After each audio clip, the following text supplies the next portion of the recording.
আসসালামু আলাইকুম everyone. I hope সবাই ভালো আছেন। সো আজকে হচ্ছে রমজানের ৩য় দিন। সো ১ম রমজান সবার কেমন কেটেছে অবশ্যই জানাবেন। আলহামদুলিল্লাহ আমারটা অনেক ভালো গিয়েছে। সো আমি সেহরি খেয়ে সকালে হাঁটতে বের হয়েছি। আজকে একটু দেরিতে বের হয়েছিলাম। সো তাই বাইরে গিয়ে দেখি কোনো কুয়াশা নেই তেমন একটা। চারিদিকে আলো হয়ে গেছে। সো আমি বাইরে অনেকক্ষণ বসেছিলাম। বসে থাকার পর দেন আবার বাসায় গিয়ে ঘুমিয়ে পড়েছি।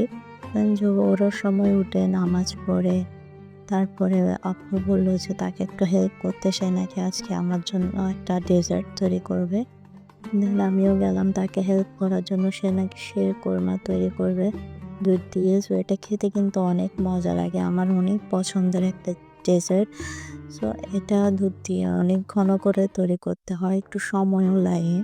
সো আমার তো অনেক ভাল লাগে। শিরকোরমা কার কার পছন্দ অবশ্যই জানাবেন আমাকে।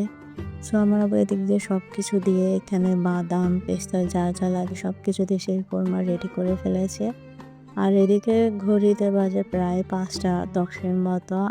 দেন আমি কি করলাম, সবকিছু রেডি করে রাখছিলাম। আর সালাদের জন্য যা, যা লাগে সবকিছু কেটেও নিয়েছিলাম এদিকে। একদম খেজুর-টেজুর সবকিছু একসাথে করে নিয়েছি। দেন দেখতে, দেখতে আজানও পড়ে গিয়েছিল। দেন আমরা খাওয়া শুরু করেছি। আর আমার এসব মুড়ি খাওয়ার সময় ছোলা আর মুড়ি খাওয়ার সময় আমার একটু মরিচ খেতেই হয়। আর এদিকে একদম লাস্টে শিরকোরমাটা ট্রাই করেছি। খেতে কিন্তু সত্যি অনেক মজা হয়েছিল। সো এই হচ্ছে আজকে 2nd রোজার আপডেট। সবাই ভালো থাকবেন।